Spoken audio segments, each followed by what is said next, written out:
Dear student, welcome to you in my YouTube channel KV physics 11। आज हम इस video में Newton's law of motion chapter से पूछे गए नीट के क्वेश्चंस को डिस्कस करेंगे, जो कि 2018 से लगा करके लास्ट ईयर 2025 तक पूछे गए हैं। आपको पूरा वीडियो देखना है, एक एक क्वेश्चन को समझना है और बताना है कि किस ईयर में सबसे मुश्किल क्वेश्चन पूछा गया था और किस ईयर में सबसे आसान सिंपल क्वेश्चन पूछे गए हैं। तो आइए शुरू करते हैं। देखिए, पहला क्वेश्चन कॉन्सेप्चुअल क्वेश्चन है, ये न्यूमेरिकल नहीं है। क्या है कि which of the following statement is incorrect. ये नीट 2018 का क्वेश्चन है। Number 1, frictional force opposes the relative motion, एकदम सही है। Limiting value of the static friction is directly proportional to normal reaction, ये भी करेक्ट है कि जो F प्रोपोर्शनल टू क्या होता है, नॉर्मल रिएक्शन, यानी F is equal to mu N होता है, ये भी मालूम है। Rolling friction is smaller than sliding friction, तो ये भी क्लियर है कि जो स्लाइडिंग फ्रिक्शन जो होता है उसकी वैल्यू रोलिंग फ्रिक्शन से ग्रेटर होती है, लार्जर होती है ना। लास्ट ऑप्शन बचता है the coefficient of sliding friction has dimensions of length.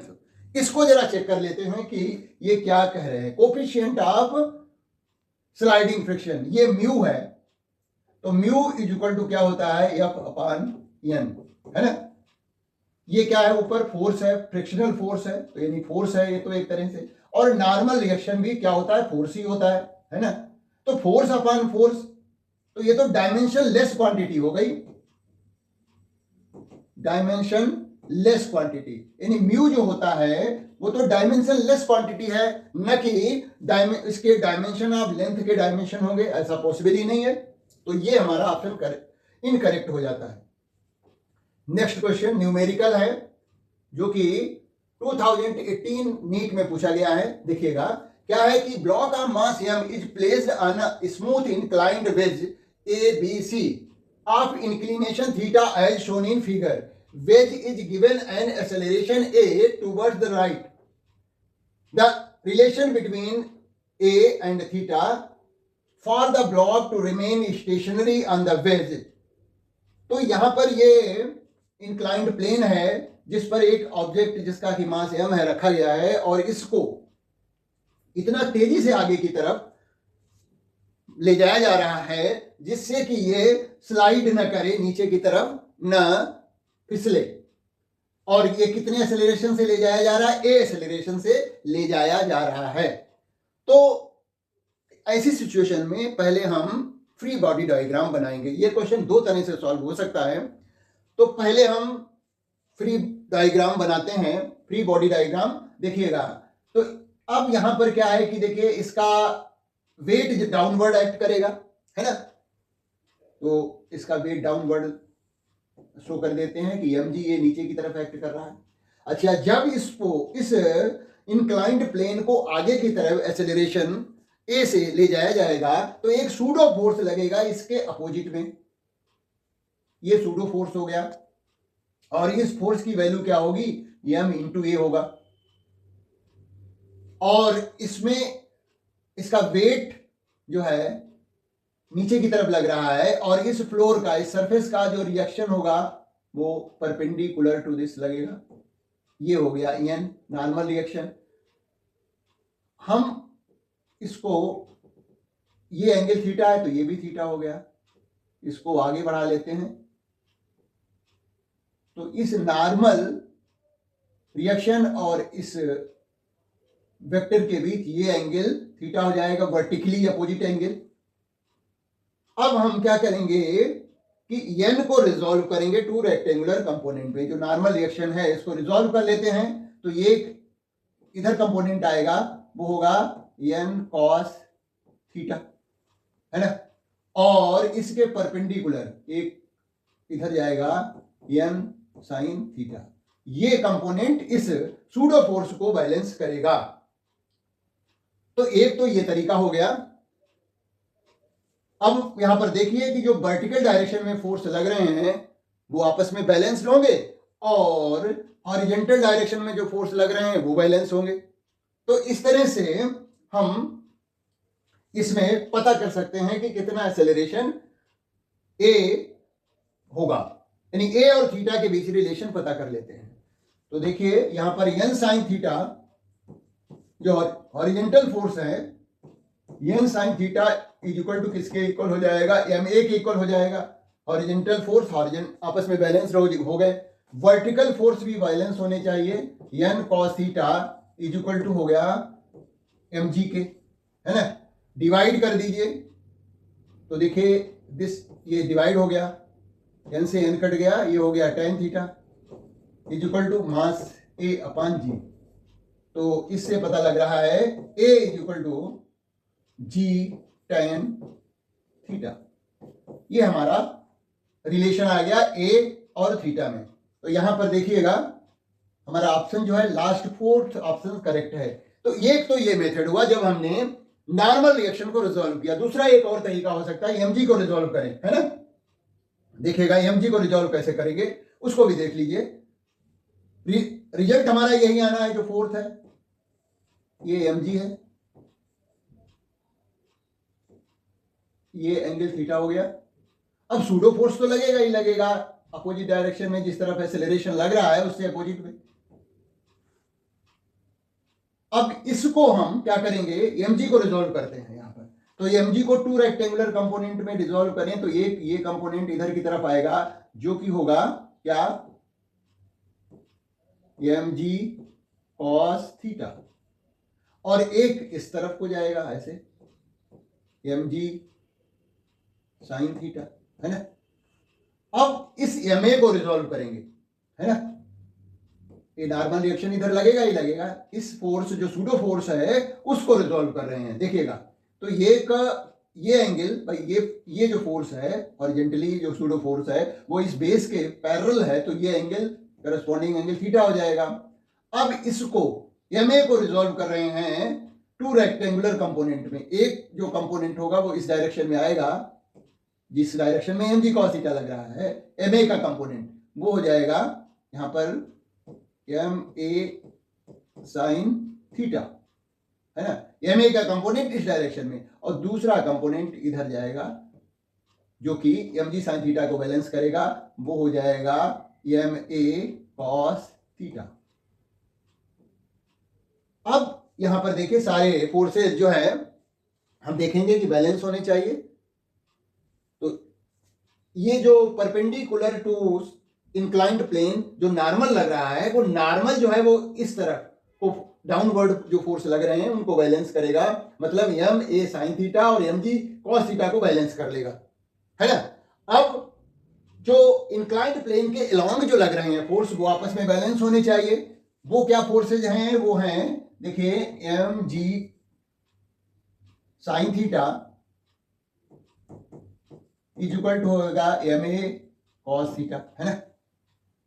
तो मास से मास कैंसिल आउट हो गया और साइन थीटा को उधर भेज दीजिए, है ना। ये सॉरी cos थीटा को इधर ले आइए जिससे कि tan थीटा के टर्म में आ जाए, इज इक्वल टू हो गया a cos थीटा। जब हम इधर ले आए तो a बचा, तो ये हो गया g tan theta is equal to a। तो चाहे तो हम नॉर्मल रिएक्शन n को रिजॉल्व करें टू रेक्टेंगुलर कंपोनेंट में, या फिर mg को रिजॉल्व कर लें। तो दोनों तरह से हम a और थीटा में रिलेशन निकाल सकते हैं। अगला क्वेश्चन देखते हैं, वो है न्यूमेरिकल क्वेश्चन नंबर 3 और ये 2018 एम्स का क्वेश्चन है। In the figure mass of ball is 9/5 times the mass of the rod. Length of the rod is 1 meter. The level of ball is same as the rod level. Find out the time taken by ball to reach at the upper end of the rod. देखिए यहां पर क्या है कि ये ball है और ये रॉड है। इस रॉड की लेंथ 1 मीटर गिवन है, ये पुली सिस्टम दिखाया गया है, और ये गिवन है कि mass of the ball is 9/5 times the mass of the rod.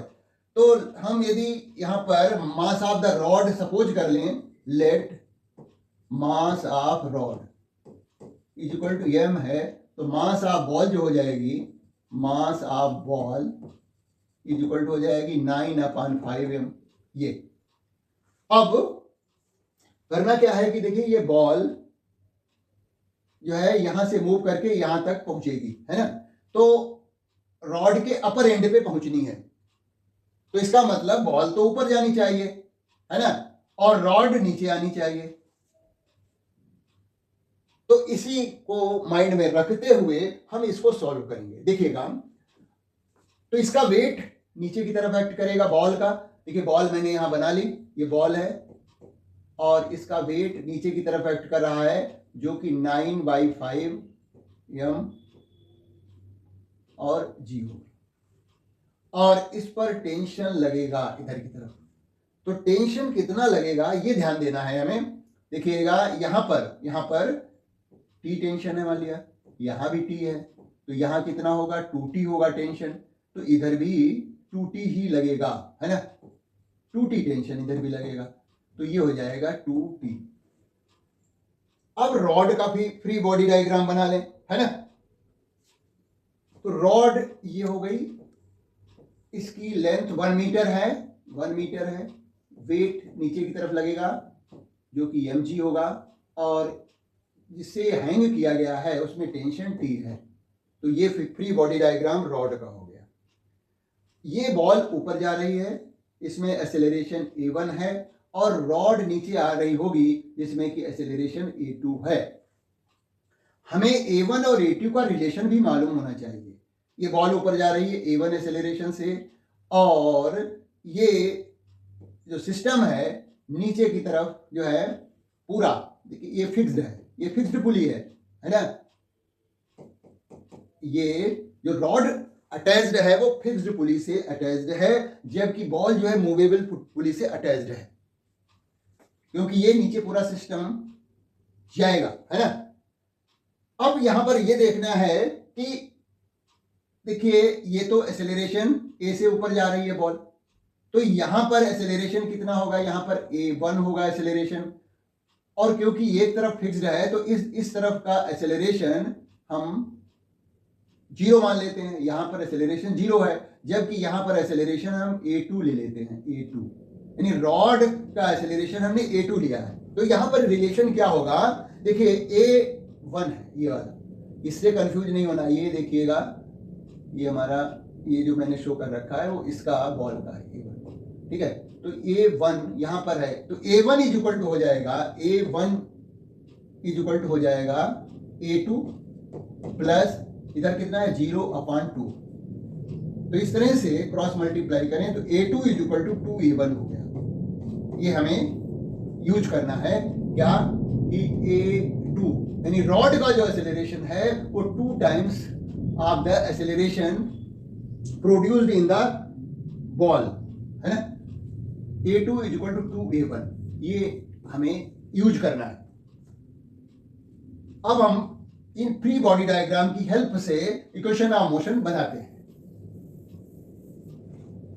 देखिएगा इस बॉल के लिए, फॉर बॉल, क्योंकि अब बढ़ जा रही है तो 2t minus 9/5 mg is equal to हो जाएगा m इंटू ए 9/5 m, और a कितना है इसमें बॉल में, एक्सेलरेशन a1 है। ये हमारी इक्वेशन नंबर 1 हो गई। अब रॉड के लिए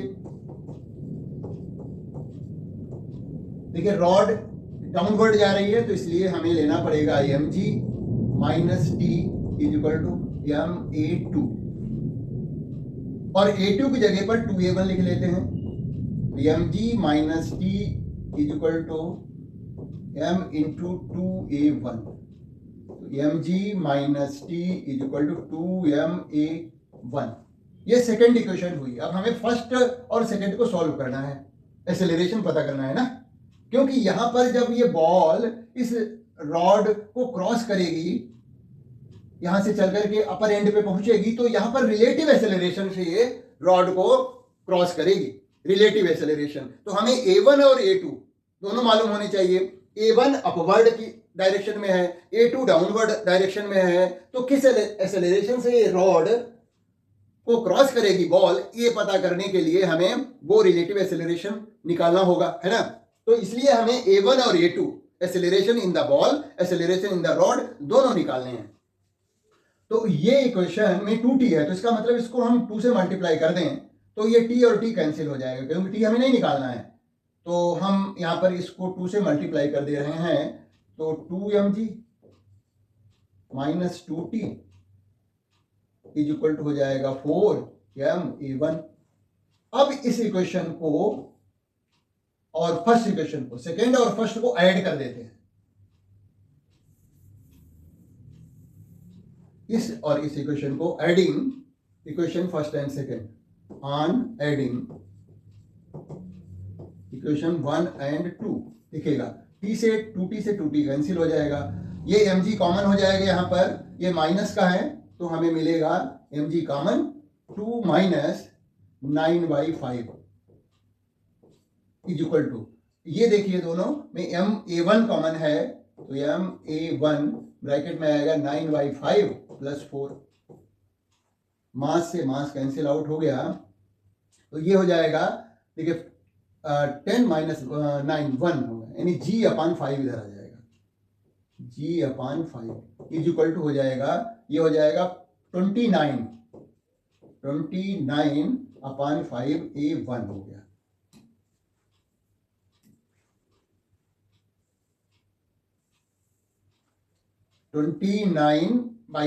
a1, तो इससे a1 निकल जा रहा है, देखिएगा a1 इज इक्वल टू आ गया 5 कट गया, तो ये माइनस का नहीं है, देखिए यहाँ पर प्लस का है, ऐसा नहीं कि माइनस का है ना, माइनस नहीं है ये, क्योंकि 5 4 जा 20 प्लस 9 29, तो a1 इज इक्वल टू हो गया g/29, ये a1 हो गया। a2 क्या है, a2 है 2a1 के इक्वल, डबल है ना, तो a2 लिख लेते हैं,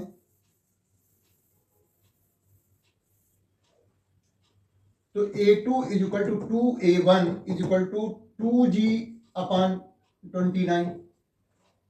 अब हम रिलेटिव एक्सेलरेशन पता करते हैं, जिस एक्सेलरेशन से ये बॉल इस रॉड को ट्रेस आउट करेगी, तो रिलेटिव एक्सेलरेशन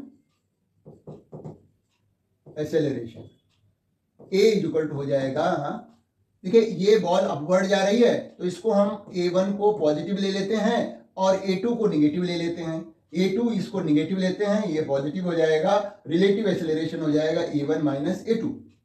तो देखिएगा a1 है g/29 है, और माइनस ये प्लस हो जाएगा, प्लस 2g/29, तो रिलेटिव एक्सेलरेशन आ जा रहा है 3g/29। इस एक्सेलरेशन से रॉड को ये बॉल ट्रेवल करेगी, है ना, इस एंड से अपर एंड तक पहुंचेगी इस एक्सेलरेशन से, और डिस्टेंस कितनी ट्रेवल करेगी, 1 मीटर, क्योंकि रॉड की लेंथ जो है वो 1 मीटर है ना। इनिशियली जो है इनिशियल वेलोसिटी उसकी 0 होगी, जैसा कि सिचुएशन गिवन है, बस हमें इस एक्सेलरेशन को यूज करना है, a इज इक्वल टू आ रहा है 3g/29।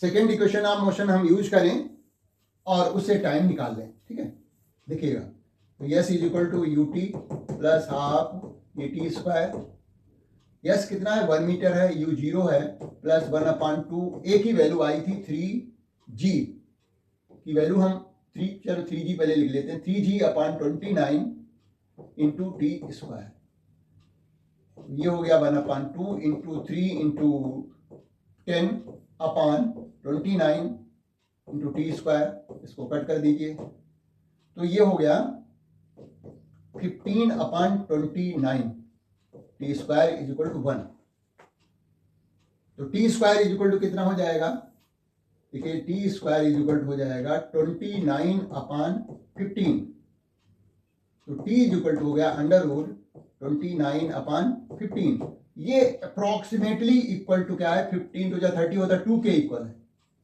तो ये वैल्यू आ जाएगी √2 मीन्स 1.4, तो 1.4 सेकेंड लगेंगे इस रॉड को ट्रेस आउट करने में, बॉल को, यानी लोअर एंड से अपर एंड जाने में कितना टाइम लगेगा, 1.4 सेकेंड, तो हमारा फर्स्ट ऑप्शन करेक्ट हो जाता है। तो इस तरह से इस क्वेश्चन को सॉल्व किया गया है। आगे बढ़ते हैं, क्वेश्चन नंबर 4, ये असर्शन रीजन के क्वेश्चंस हैं, देखिएगा, ये एम्स 2018 का क्वेश्चन है।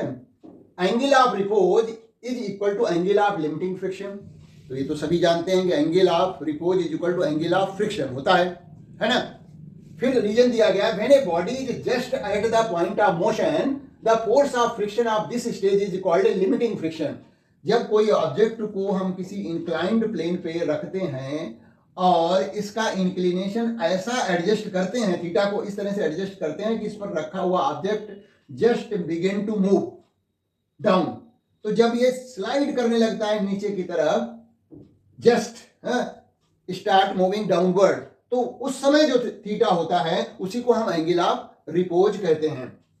तो when a body is just at the point of motion the force of friction of this stage is called limiting friction. तो उस समय जो फोर्स यहां पर लग रहा होता है वो लिमिटिंग फ्रिक्शन होता है।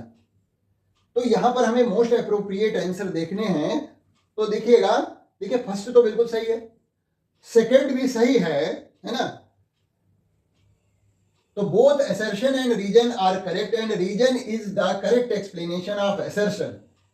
हालांकि जो है ये रीजन भी 100% करेक्ट है, तो और कुछ हमें सोचना ही नहीं, क्योंकि आगे जो ऑप्शन दिए गए हैं वो लिखा है कि both assertion and reason are correct मान लें तो, but reason is not the correct explanation of the assertion। तो ऐसा भी नहीं है कि रीजन इस बात को एक्सप्लेन नहीं कर रहा है ना। फिर बाकी assertion is correct but reason is incorrect, ये इनकरेक्ट नहीं है रीजन। assertion इज इनकरेक्ट, वो भी रॉन्ग है। मतलब हमारा फर्स्ट ऑप्शन करेक्ट हो जाता है, ये A, both assertion and reason are correct and reason is the correct explanation of assertion। अगला फिर से assertion एंड रीजन का क्वेश्चन है। देखिए question number 5, even though the net external force on a body is 0 the momentum need not to be conserved. तो ये तो जो लिखा हुआ है assertion में वो law of conservation of linear momentum के अगेंस्ट लिखा हुआ है, क्योंकि वहां पर बताया गया कि in the absence of external force acting on the body या system the momentum linear momentum of the system remains conserved. और यहां पर लिखा हुआ even though the net external force on a body is 0 है ना, momentum need not to be conserved. तो ये तो रॉन्ग है, assertion रॉन्ग हो गया। फिर उसके बाद बताया गया है रीजन में the internal interaction between the particle of a body cancel out momentum of each other. ये बात ठीक है कि जो इंटरनल फोर्सेस लगते हैं उसकी वजह से पार्टिकल के मोमेंटम मान लिया यदि प्रोड्यूस हो रहे हैं तो वो आपस में जो है बैलेंस हो जाएंगे, उनका कंजर्वेशन हो सकता है ना। लेकिन इंटरनल फोर्स जो है बाहरी एक्सटर्नल जो है मोमेंटम में कोई चेंज नहीं लाते बॉडी के क्या जो मोमेंटम चेंज होता है due to the external force होता है। और as per the law of conservation of linear momentum in the absence of external force linear momentum of the system remains conserved, है ना। तो पहला तो बात रॉन्ग हो ही गई है, दूसरा उसको एक्सप्लेन तो कर नहीं रही रीजन है, क्योंकि इंटरनल फोर्स जो है लग रहे हो या नहीं लग रहे हो उसका जो है लीनियर मोमेंटम, बॉडी के लीनियर मोमेंटम पर कोई इफेक्ट नहीं पड़ता, इफेक्ट पड़ता है केवल एक्सटर्नल फोर्स का, है ना। ये एम्स 2019 का क्वेश्चन है। तो इस तरह से देखिए, ये तो हम ए और बी दोनों तो रॉन्ग हो गए, क्योंकि assertion और reason correct, assertion reason correct है, इसको नहीं कह सकते। फिर assertion इज करेक्ट, ये तो रॉन्ग हो गया, assertion करेक्ट है ही नहीं। Both assertion and reason are false. तो इस तरह से हमारा डी ऑप्शन करेक्ट हो जाता है। अगला देखते हैं जो कि फिर से assertion एंड रीजन का क्वेश्चन है और 2019 का ही क्वेश्चन है।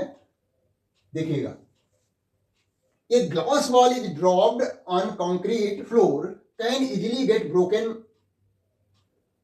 compared if it is dropped on the wooden floor। ठीक है, रीजन है on the concrete floor glass ball will take less time to come to rest। ये देखिए दोनों बातें सही दिख रही हैं। क्यों? क्योंकि ये कंक्रीट बॉल है अलिया, और इस कंक्रीट बॉल पर जो है कोई ग्लास की बॉल गिरती है, यहां पर ग्लास की बॉल स्ट्राइक करती है, क्योंकि कंक्रीट बॉल हार्ड होती है, तो suddenly the ball will come to rest. जिससे कि टाइम जो होगा, टाइम ऑफ इम्पैक्ट होगा, that will be very very less. बहुत ही कम टाइम में उसकी जो वेलोसिटी है वो जीरो हो जाएगी। तो फोर्स जो होता है न्यूटन सेकंड लॉ के according rate of change of momentum होता है। Force is directly proportional to rate of change of momentum, और टाइम जो है is very less, time very less है, तो फोर्स की वैल्यू जो होगी, फोर्स जो होगा लार्ज होगा, है ना।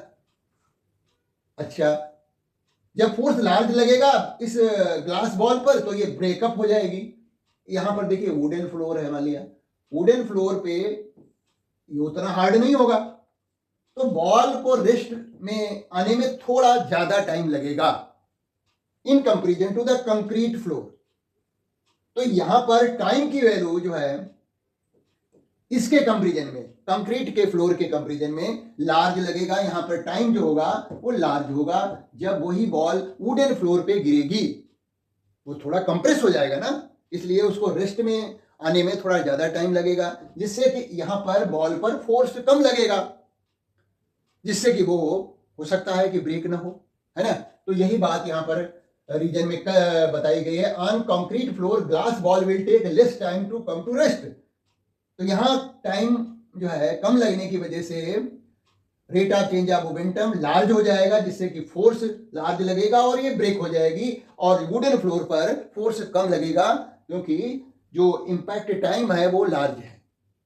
तो इसका मतलब हमारा ए ऑप्शन करेक्ट है कि both assertion and reason are correct and reason is the correct explanation of the assertion. इसके अलावा कोई भी ऑप्शन हमारे करेक्ट नहीं आ रहे हैं, तो ए ऑप्शन करेक्ट हो जाता है। नेक्स्ट क्वेश्चन, सेवेंथ क्वेश्चन देखिए, ये न्यूमेरिकल क्वेश्चन है और ये 2019 का क्वेश्चन है। यहां पर बताया गया है कि ये gun apply a force on a bullet which is given by F is equal to 100 minus 0.5 into 10 to the power 5 t newton, यानी टाइम डिपेंडेंट फोर्स है। The bullet emerges out with speed 400 metre per second, then find out the impulse imparted till the force on the bullet become zero. इतना gun ने bullet को जो है impulse इंपार्ट किया है, और कब टाइम जो है उसका जीरो हो जाना है। Impulse exerted till the force on the bullet become zero, तो कितने टाइम के बाद फोर्स जीरो हो जाएगा ये पता कर लेते हैं पहले, है ना। तो देखिएगा फोर्स की वैल्यू ये दी गई है, F इज इक्वल टू दिया हुआ है 100 minus 0.5 into 10 to the power 5 t is equal to zero. तो t इज इक्वल टू हो जाएगा 100 upon 0.5 into 10 to the power 5, तो ये हो जाएगा 1000, डेसिमल हटा दिया 5 और इसको ऊपर ले गए तो 10 to the power -5 हो गया, है ना। तो इसको कैंसिल आउट कर लेते हैं, ये 200 हो गया, तो ये हो गया 2 into 10 to the power -3 second, ये टाइम हो गया। इंपल्स हमें निकालना है, तो इंपल्स क्या होता है, I इज इक्वल टू होता है integration F dot D T, और लिमिट हमारी क्या होगी 0 टू ये टाइम इंटरवल जो 2 into 10 to the power -3 second आ रहा है, is equal to 0 to 2 into 10 to the power -3। F की वैल्यू ये दी गई है 100 minus 0.5 into 10 to the power 5 t dt। अब इसको हम इंटीग्रेट कर लेते हैं और इंपल्स की वैल्यू पता लग जाएगी, है ना।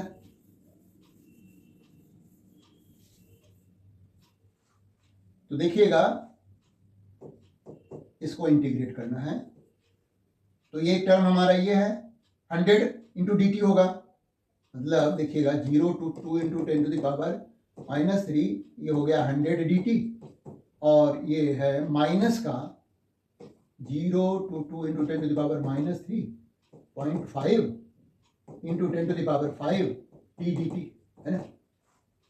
अब इसको इंटीग्रेट करिए तो ये हो जाएगा 100 t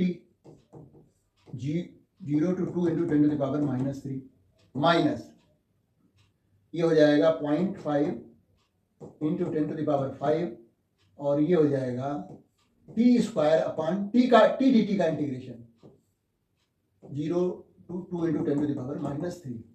तो ये क्या हो जाएगा 100 इंटू 2 इंटू 10⁻³ माइनस 0 हो जाएगा, minus 0.5 into 10⁵ upon 2 into T square, इसका स्क्वायर करेंगे, टी की वैल्यू हम 2 इंटू 10⁻³ रखेंगे, स्क्वायर कर देंगे तो ये हो जाएगा 4 इंटू 10⁻⁶, ये आया और माइनस 0 हो जाएगा। तो इसको काट लेते हैं, ये हो गया 2।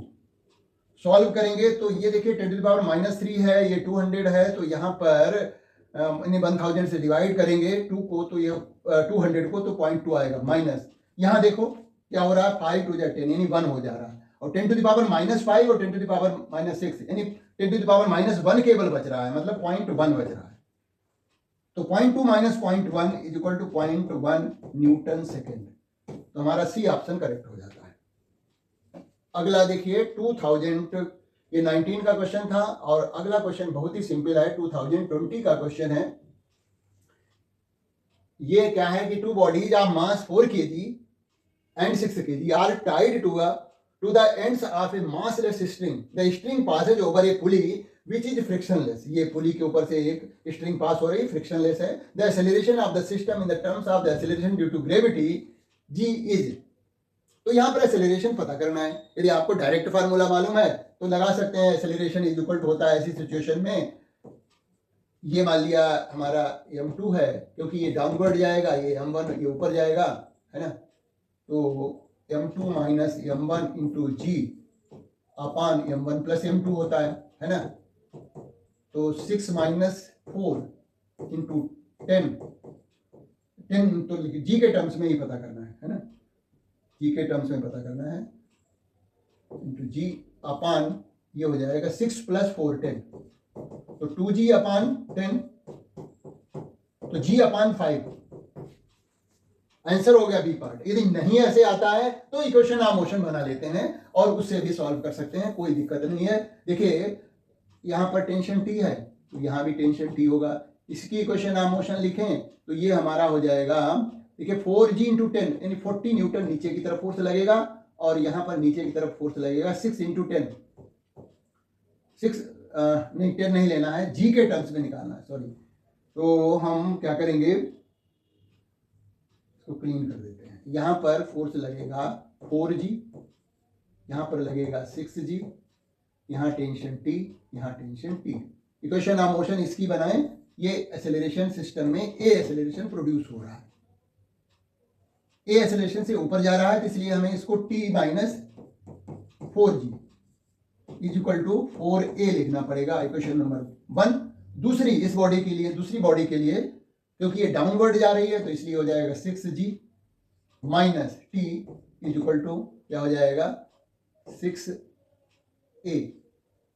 इनको ऐड कर दीजिए तो t से t कट जाएगा, तो 6g माइनस 4g 2g बचा, 2g इज इक्वल टू हो गया 10a के, तो a इज इक्वल टू हो जाएगा 2g अपान 10, तो वही g अपान 5 आंसर आ जाता है, तब भी आ जाता है। नेक्स्ट क्वेश्चन देखिए, क्वेश्चन नंबर 9, वो भी जो है 2020 का ही क्वेश्चन है। Calculate the acceleration of the block and trolley system shown in figure. The coefficient of kinetic friction between the trolley and the surface is 0.05. G की वैल्यू 10 मीटर पर second लेनी है। Mass of the string is negligible, no other friction exists. तो देखिएगा ये trolley है जिसका मास दिया हुआ है 10 kg, और यहाँ पर जो कोफिशिएंट ऑफ फ्रिक्शन लग रहा है म्यू की वैल्यू दी गई है 0.05। तो यहाँ पर फ्रिक्शनल फोर्स लग रहा होगा, इसका वेट डाउनवर्ड एक्ट कर रहा होगा और इसका रिएक्शन ऊपर की तरफ एक्ट कर रहा होगा, है ना। यहाँ पर टेंशन टी होगा, यहाँ भी टेंशन टी होगा। फ्री बॉडी डायग्राम बनाइए। यहाँ पर जो फोर्स लगेगा, क्योंकि जी की वैल्यू यहाँ 10 लेनी है तो 2 इंटू 10 ले लेते हैं, यानी 20 न्यूटन यहाँ पर फोर्स लग रहा है। यहाँ पर फ्रिक्शन कितना लगेगा, friction on trolley, friction on trolley निकाल लीजिए, इज इक्वल टू हो जाएगा म्यू इंटू आर, या फिर इक्वल टू आर क्या है, हमने यहाँ एन ले रखा है तो एन ले लेते हैं, या फिर equal to mu into N है, और एन इज इक्वल टू क्या है, एम जी के इक्वल है, और एम जी की 10 इंटू 10 है ना। तो 100 mg की वैल्यू हो गई, और तो n इज इक्वल टू हो जाएगा 100 के, है ना। तो f इज इक्वल टू हो जाएगा, म्यू की वैल्यू दी गई है 0.05 और n इज इक्वल टू क्या है 100 न्यूटन इंटू 100। तो इस तरह से ये फ्रिक्शन जो हो गया वो 5 न्यूटन हो गया। अब हमें क्या लिखनी है, इस ट्रॉली की इक्वेशन ऑफ मोशन लिखिए, इस मास की इक्वेशन ऑफ मोशन लिखिए और पता कर लीजिए कि कितना एक्सेलरेशन प्रोड्यूस होगा। बहुत ही सिंपल है ना। फ्रिक्शन की वैल्यू कितनी आ गई है, 5 न्यूटन आ गई है। तो ट्रॉली के लिए इक्वेशन ऑफ मोशन लिखते हैं पहले फॉर ट्रॉली।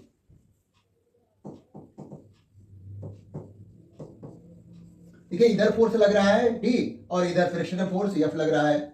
बॉडी उधर जा रही है यानी ट्रॉली आगे की तरफ जा रही है, तो हमें लिखना पड़ेगा T minus F is equal to M into A, mass of the trolley into acceleration, जो कि हमें निकालना है ना। तो T की वैल्यू अभी देखते हैं, जरूरत नहीं है वैसे। F की वैल्यू 5 न्यूटन है, इज इक्वल मास कितना है ट्रॉली का 10 है, एक्सेलरेशन A प्रोड्यूस हो रहा है। ये क्वेश्चन नंबर 1 हो गई। फॉर मास या जो ब्लॉक है हमारा उसकी इक्वेशन ऑफ मोशन लिखेंगे तो ये 20 आ जाएगा। 20 माइनस की करना पड़ेगा क्योंकि ये बॉडी नीचे की तरफ जाएगी। Ball block is equal to 2a, है ना, इक्वेशन नंबर 2। अब दोनों को ऐड कर देंगे तो t और t कट जाएगा। देखिए ये पॉजिटिव है ये निगेटिव है, तो 20 माइनस 5 यानी 15 इज इक्वल टू हो जाएगा 10a 2a 12a। तो a इज इक्वल टू हो जा रहा है कितना 15/12, तो 3 4 जा 12, 3 5 जा 15, 5/4, तो a की वैल्यू आ गई 1.25 metre per second square. A option correct हो जाता है। नेक्स्ट देखिए क्वेश्चन नंबर 10। देखिए यहां पर क्या है, ये ball of mass 0.15 kg dropped from the height 10 meter, strike the ground and rebounds to the same height. The magnitude of the impulse imparted to the ball. तो देखिए इम्पल्स इज इक्वल टू होता है, दो फार्मूले हैं हमारे पास। Impulse यहां पर I इज इक्वल टू होता है चेंज इन मोमेंटम, और दूसरा होता है F इंटू टी, जो कि हम अभी इक्वेशन में लगा चुके हैं। तो हमें इसका तो यूज करना नहीं, चेंज इन मोमेंटम हम आसानी से निकाल सकते हैं। देखिए बॉल स्ट्राइक कर रही है 10 मीटर हाइट से गिरी, यहां से ये 10 मीटर है और उसी हाइट तक वो जा रही है। इसका मतलब जिस वेलोसिटी से वो स्ट्राइक की है, u वेलोसिटी से स्ट्राइक की मान लिया, तो उसी वेलोसिटी से वो रिटर्न कर गई है। सेम वेलोसिटी से रिटर्न कर गई तभी तो वो उतनी हाइट तक जा पा रही है ना। तो हम पता करें कि कितनी वेलोसिटी से ये स्ट्राइक की थी सरफेस पे। 10 मीटर हाइट पर रखी कोई बॉल है, जब ग्राउंड से स्ट्राइक कर रही है तो उसकी पोटेंशियल एनर्जी काइनेटिक एनर्जी में कन्वर्ट हो जाएगी। देखेंगे यहाँ पर स्ट्राइक करते समय वेलोसिटी क्या होगी, तो law of conservation of energy यानी potential energy is equal to हो जाएगा काइनेटिक एनर्जी के। मास से मास कैंसिल आउट हो गया। जी की वैल्यू 10 लेनी है, एच कितना है 10 मीटर है, is equal to 1/2 u square, है ना, हमें पता ही करना है। तो u square is equal to हो गया, देखिए 2 को इधर ले जाएंगे 200 के, तो यू इज इक्वल टू हो गया 10√2। तो इसी वेलोसिटी से वो स्ट्राइक करने के बाद रिटर्न भी करेगी, है ना। रिटर्न वेलोसिटी जो है वो देखिए, यदि डाउनवर्ड वाले को नेगेटिव लेते हैं तो हमें इसको पॉजिटिव लेना पड़ेगा, मतलब एक को पॉजिटिव दूसरे को नेगेटिव लेना पड़ेगा ही पड़ेगा, क्योंकि एक वेलोसिटी डाउनवर्ड है दूसरी अपवर्ड है ना। तो यदि हम इसको पॉजिटिव लें तो ये वाली नेगेटिव हो जाएगी। तो फाइनल हमें क्योंकि चेंज इन मोमेंटम निकालना है, तो चेंज इन मोमेंटम देखिए मान लिया मास, इस बॉडी का मास जो है हम m लें, तो फाइनल मोमेंटम ऊपर की तरफ डायरेक्शन है तो mu हो गया, minus initial momentum minus mu। तो एक चेंज, ये तो वेलोसिटी u हमने पॉजिटिव ले ली, रिटर्न वेलोसिटी, ठीक है। तो ये हो जाएगा mu प्लस mu, यानी चेंज इन मोमेंटम जो है वो 2mu हो गया। और ये यही जो है इंपल्स के इक्वल होगा, equal to impulse. Change in momentum निकाल लेते हैं। तो इम्पल्स इज इक्वल टू हो जाएगा 2mu, तो 2 इंटू मास कितना है 0.15, u की वैल्यू हम लोगों ने निकाली थी 10√2 है ना। तो ये हो जाएगा, मल्टीप्लाई करेंगे तो 0.3 हुआ ये, इंटू 10 इंटू 1.414 है। तो ये मल्टीप्लाई करने के बाद देखिएगा तो ये डेसिमल हट जाएगा, 3 इंटू 1.4 अप्रॉक्सीमेटली, इस तरह से ये हो जाएगा 4.2 kg मीटर पर सेकेंड। तो ए ऑप्शन करेक्ट हो जाता है आसानी से। नेक्स्ट देखिए 11th क्वेश्चन। ये shell of mass m is at rest initially. It explodes into 3 fragments having the mass in the ratio of 2:2:1. If the fragment having equal mass fly off along the mutually perpendicular direction with speed v, the speed of the third lighter fragment क्या होगी? ये NEET 2022 का question है। यहां पर मास, cell का मास m given है, तो m1 कितना होगा ब्रेक होने के बाद मान लिया, वो हो जाएगा 2m, m2 जो है वो भी 2m हो गया, और m3 जो है वो हो गया 2:2:1 के अकॉर्डिंग 2m और m। जो इक्वल मास थे वो म्यूचुअली परपेंडिकुलर डायरेक्शन में मूव कर रहे हैं, ऐसे जा रहे हैं। तो ये इधर जा रहा है m1, इधर जा रहा है m2, और as per the law of conservation of linear momentum, क्योंकि ये जो मास था वो पहले रेस्ट में था, तो इनिशियल मोमेंटम उस मास का 0 लेंगे क्योंकि वो रेस्ट में है, और is equal to final momentum होना चाहिए। तो एक्सप्लोजन के बाद ये मास कुछ इस तरह से मूव करेंगे कि जिससे कि इनका नेट मोमेंटम जो है वो 0 हो जाए। तो इसकी वैल्यू 2m है, इसकी वैल्यू भी 2m है, और थर्ड मान लिया कुछ इस तरह से जा रहा है m3, इसका मास m है। तो इन दोनों का मोमेंटम वो इस थर्ड वाले मोमेंटम के इक्वल और अपोजिट होना चाहिए। इन दोनों का रिजल्टेंट मोमेंटम हम निकाल सकते हैं, क्योंकि ये म्यूचुअली परपेंडिकुलर मोमेंटम क्या हो जाएगा, P2 इज इक्वल टू हो जाएगा 2m इंटू v, और P1 इज इक्वल टू हो जाएगा 2m इंटू v, है ना। और इन दोनों का क्योंकि परपेंडिकुलर है, 2 वेक्टर्स हैं, तो इनका रिजल्टेंट इस तरफ होगा कहीं, है ना। तो देखिए होगा क्या कि P1 square plus P2 square is equal to होना चाहिए P3 स्क्वायर के, ऐसा होना चाहिए, क्योंकि इनिशियल मोमेंटम 0 है तो फाइनल मोमेंटम भी 0 होना चाहिए। मतलब जो सिस्टम बना 3 पार्टिकल का, उसका नेट मोमेंटम 0 कब होगा, जब इन 2 पार्टिकल का मोमेंटम का सम जो है वो थर्ड पार्टिकल के मोमेंटम के इक्वल हो जाए, वही हमने लिया हुआ है। तो ये हो जाएगा, देखिए 2mv whole square plus 2mv whole square is equal to हो जाएगा इसका P3 is equal to mv हो गया, mv का होल स्क्वायर, है ना। तो ये हो जाएगा 4m square v square plus 4m square v square is equal to m square v square. लेकिन यहाँ पर हम वेलोसिटी इसको v1 ले लेते हैं, v1 स्क्वायर, क्योंकि हमें थर्ड की वेलोसिटी ही तो पता करनी है ना। तो देखिए मास का स्क्वायर सब जगह है, वो कैंसिल आउट हो जाएगा। तो यहाँ पर हमें मिलेगा 4b square 4b square 8v square आएगा, इज इक्वल टू हो जाएगा v1 स्क्वायर के। तो v1 इज इक्वल टू हो जाएगा अंडर रूट 8v स्क्वायर। इसका मतलब ये हुआ 8 का स्क्वायर रूट 2√2 होता है, और v, तो v1 जो थर्ड पार्टिकल है वो 2√2v वेलोसिटी से मूव करेगा, क्योंकि हमारा ये जो इक्वल मास वाले पार्टिकल थे उनकी वेलोसिटी दी गई थी। तो उसी के टर्म्स में हमने निकाल लिया है कि थर्ड पार्टिकल की velocity v1 is equal to 2√2v हो जाता है। नेक्स्ट देखिए क्वेश्चन नंबर 12, ये देखिए, calculate the maximum acceleration of a moving car so that the body lying on the floor of the car remains stationery. The coefficient of static friction between the body and the floor is this. 0.15। जी की value 10 metre per second लेनी है। 2023 NEET का question है, देखिएगा। तो यहां पर हम क्या करेंगे कि ये मान लिया फ्लोर है कार का, वहां पर कोई ऑब्जेक्ट रखा हुआ है। अब ये कार आगे की तरफ जा रही है तो इसमें फ्रिक्शन नीचे की तरफ लगेगा, है ना, इस तरफ बैकवर्ड साइड में लगेगा। और इसको स्टेशनरी रहने के लिए ये फोर्स और ये फोर्स, फ्रिक्शन फोर्स और अप्लाइड फोर्स दोनों इक्वल होने चाहिए, अपोजिट होने चाहिए।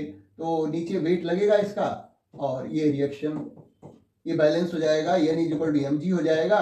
और force of friction is equal to क्या हो जाएगा, फॉरवर्ड फोर्स के एम इंटू ए के, है ना। तो एफ इज इक्वल टू क्या हो जाएगा, M into A.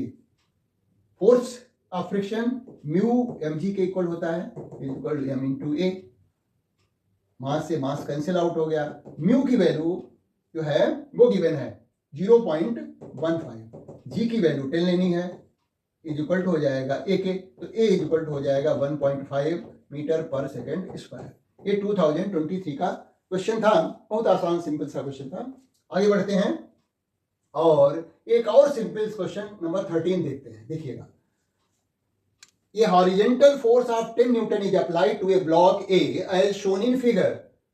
The mass of the block A and B are 2 kg, 3 kg respectively. The blocks slide over a frictionless surface.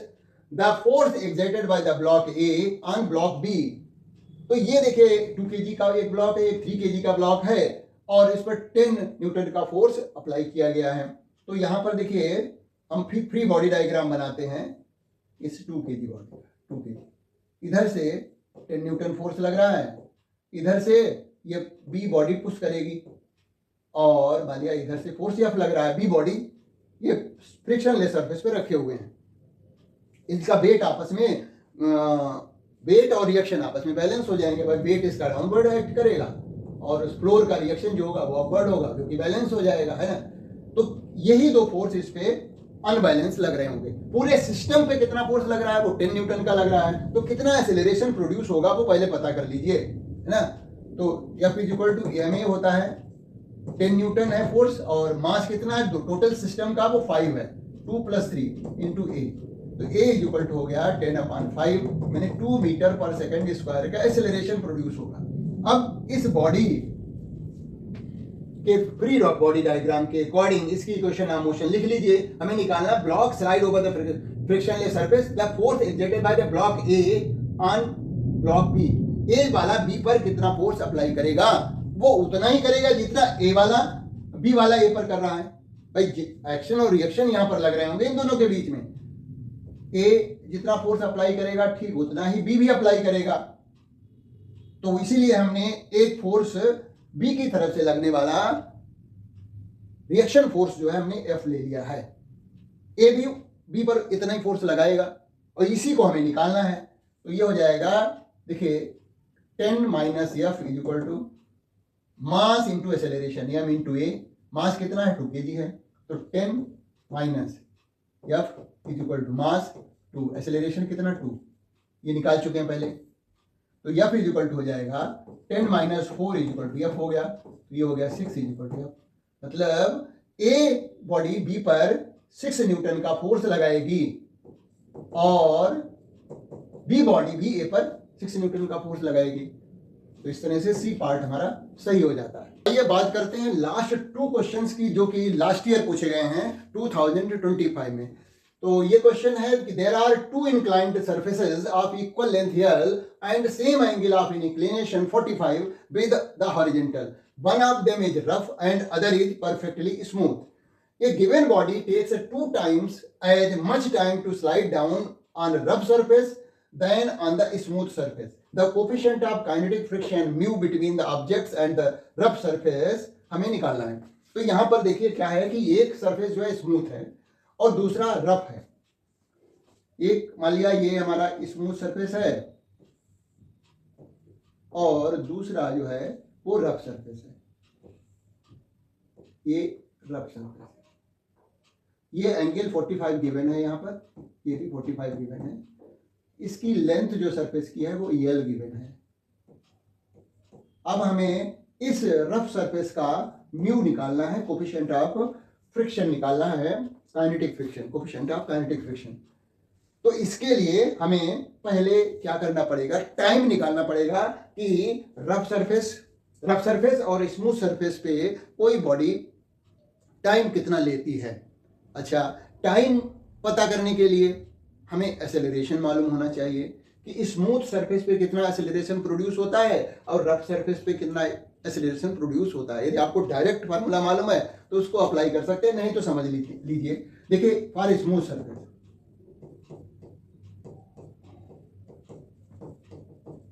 हमें मालूम है कि यहां पर जब कोई ऑब्जेक्ट स्मूथ सरफेस पे ऐसे रखा जाएगा तो क्या होगा कि इसका वेट डाउनवर्ड एक्ट करेगा। मान लिया इसका मास m है तो mg डाउनवर्ड एक्ट करेगा।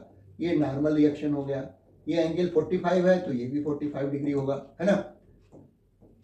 अब हम इसको mg को रिजॉल्व कर लेते हैं तो mg cos थीटा इधर हो गया, mg sin थीटा इधर हो गया। तो इसी mg sin थीटा की वजह से ये डाउनवर्ड स्लाइड कर रहा होगा, फ्रिक्शन है नहीं, तो फोर्स जो डाउनवर्ड फोर्स लगेगा वो होगा mg sin थीटा, यानी downward force is equal to हो जाता है mg sin थीटा, यानी m a, यहां पर मान लिया एक्सेलरेशन a1 है तो m a1 is equal to हो जाएगा mg sin थीटा।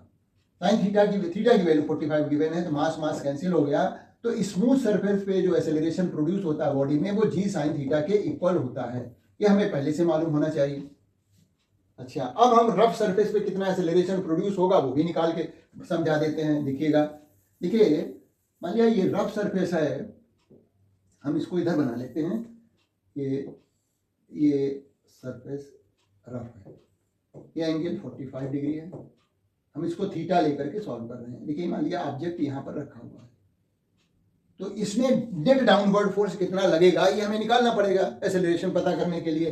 तो इसका वेट mg डाउनवर्ड एक्ट करेगा और ये नॉर्मल रिएक्शन हो गया, ये एंगल थीटा यानी 45 डिग्री हो जाएगा। mg का कंपोनेंट इधर निकालें तो mg cos थीटा हो जाता है और इधर तो mg sin थीटा ही लगेगा, क्योंकि यहाँ पर फ्रिक्शन है तो ये फ्रिक्शन या ऊपर की तरफ लग रहा होगा। तो नेट फोर्स कितना लगेगा, नेट फोर्स डाउनवर्ड लगेगा जिसकी वजह से इसमें एक्सेलरेशन प्रोड्यूस होगा। तो नेट डाउनवर्ड फोर्स ये किसके लिए है, रफ सरफेस के लिए है। रफ सरफेस के लिए net downward force is equal to हो जाएगा mg sin theta minus f is equal to क्या होगा, मास इंटू एक्सेलरेशन। यहां पर एक्सेलरेशन मान लिया a2 प्रोड्यूस हो रहा है, ma2 कर दिया। ये फोर्स ऑफ फ्रिक्शन है, इसकी वैल्यू क्या होती है वो बता देते हैं। mg sin theta minus mu r होती है या कहीं म्यू n होती है is equal to m into a2। तो ये हो जाएगा mg sin theta minus mu और n की वैल्यू क्या है, mg cos थीटा के इक्वल है। n is equal to mg cos theta, है ना, mg cos theta is equal to m into a2। तो इस तरह से यहाँ पर देखिए मास कैंसिल आउट हो जाएगा ये पूरा, है ना, और g LHS में कॉमन हो जाएगा। g कॉमन ले लिया तो ये बचा हमारे पास sine theta minus mu cos theta is equal to a2। ये एक्सेलरेशन रफ इंक्लाइंड प्लेन पर प्रोड्यूस होता है, ये हमें पहले से मालूम होना चाहिए। अब हमें क्या करना है कि इसी म्यू को निकालना है। तो टाइम टेकन में रिलेशन गिवन है कि जो रफ सरफेस है उस पर जो टाइम लगता है वो स्मूथ सरफेस के कंपैरिजन में 2 टाइम्स लगता है। तो टाइम कैसे निकालते हैं, है ना, उसको देखिएगा। सेकेंड इक्वेशन ऑफ मोशन हम यूज करेंगे। ये इंक्लाइंड प्लेन है, ये 45 डिग्री एंगल है जो कि थीटा है हमारा, ये डिस्टेंस CL है। यहां से स्टार्ट होता है u इक्वल टू 0 से यहां पर पहुंचता है, तो उसमें टाइम क्या क्या लगता है वो सेकेंड इक्वेशन ऑफ मोशन से हम निकाल सकते हैं। क्या है कि s इज इक्वल टू होता है ut plus half a t square. मान लिया स्मूथ सरफेस है तो उसके लिए मैंने a1 लिया हुआ है, तो ये l हो गई 0, इनिशियल वेलोसिटी 0 है, हाफ a1 टी स्क्वायर। तो इस तरह से जो है t1, इसको हम t1 ले रहे हैं, इसको t1 ले रहे हैं, t1 इज इक्वल टू हो जाएगा 2l अपान a1 अंडर रूट। तो ये t1 की वैल्यू हो गई। इसी तरह से t2 पता लग जाएगा रफ सरफेस के लिए, t2 इज इक्वल टू हो जाएगा अंडर रूट 2l अपान a2, है ना। a1 a2 हम निकाल ही चुके हैं, वैल्यू रखनी रह गई है। तो देखिएगा, तो रेशियो क्या था, t2 upon t1 is equal to, निकालेंगे तो अंडर रूट t2 की वैल्यू 2l अपान a2 इंटू a1 अपान 2l। ये देखिए कैंसिल आउट हो जा रहा है, 12 इन t2 अपान t1, t2 की वैल्यू डबल है t1 से, तो t2 अपान t1 की वैल्यू क्या होगी, 2 अपान 1 इज इक्वल टू हो जाएगा अंडर रूट a1 अपान a2। स्क्वायरिंग बोथ साइड कर दें तो देखिएगा 4 अपान 1 इज इक्वल टू हो जाएगा a1 अपान a2। a1 अपान a2 की वैल्यू रखें तो 4 upon 1 is equal to, a1 की वैल्यू आई थी g sine theta upon g into sine theta minus mu cos theta आई थी। तो ये कैंसिल आउट हो गया जी। तो ये हो जाएगा 4 upon 1 is equal to sine theta, sine 45 degree upon sine 45 degree minus mu into cos 45 degree.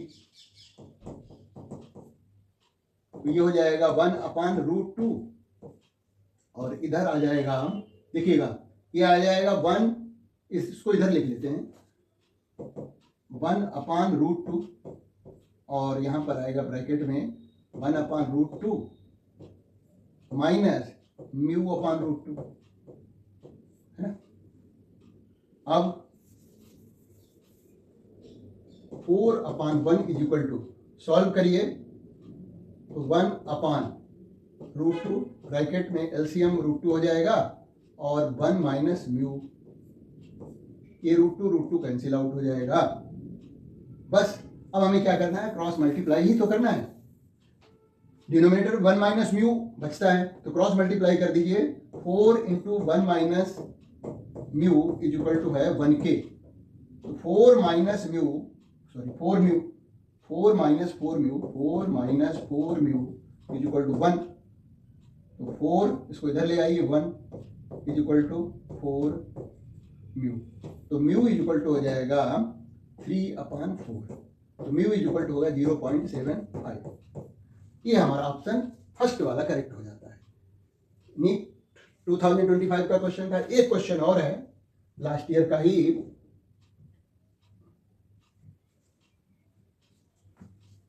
देखिएगा यहां पर क्या है कि ये ball of mass 0.5 gram kg is dropped from a height of 40 meter. The ball hits the ground and rises to the height of 10 meter.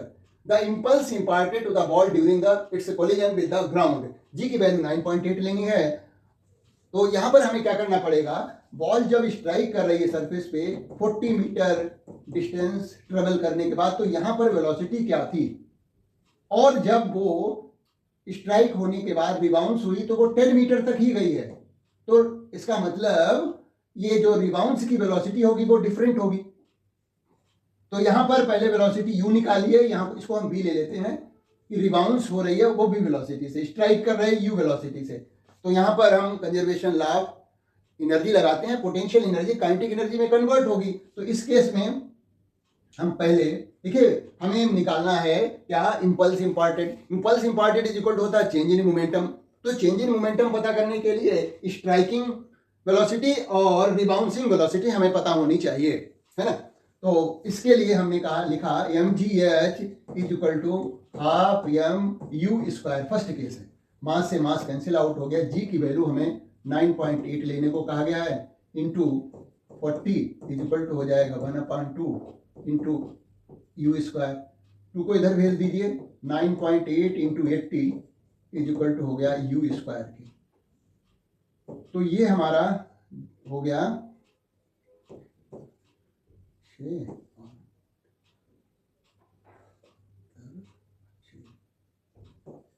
ये 784 you square, इसका square root निकालेंगे तो यू इक्वल टू आ जाएगा 28 metre per second. ठीक है, अब इसी तरह से क्योंकि ये बॉडी रिबाउंस हो रही है 10 मीटर तक, तो यहाँ पर जो काइनेटिक एनर्जी है वो पोटेंशियल एनर्जी में कन्वर्ट हो जाएगी, मतलब half M B square is equal to हो जाएगा एम जी एच के। तो मास कैंसिल आउट हो गया, 1/2 बी स्क्वायर तो पता ही करना है, जी की वैल्यू 9.8 लेनी है 10। ठीक है, two B square is equal to हो जाएगा 9.8 इंटू 20, बी स्क्वायर यानी बी इज इक्वल टू हो जाएगा अंडर रूट, ये डेसिमल तो हट ही जाएगा, और 2 8 16, 2 9 18 119, तो ये हो गया बी इज इक्वल टू हो गया 14 मीटर, ये स्क्वायर नहीं होगा, देखिए मीटर पर सेकेंड, ये वेलोसिटी हो गई। अब ये वाली वेलोसिटी पॉजिटिव लेते हैं, इसको तो निगेटिव ले लेते हैं, तो फाइनल मोमेंटम क्या हो जाएगा, देखिए फाइनल इसके अकॉर्डिंग निकलेगा। तो इंपल्स इम्पार्टेड जो होता है, इंपल्स इज इक्वल टू होता है change in momentum, change in momentum,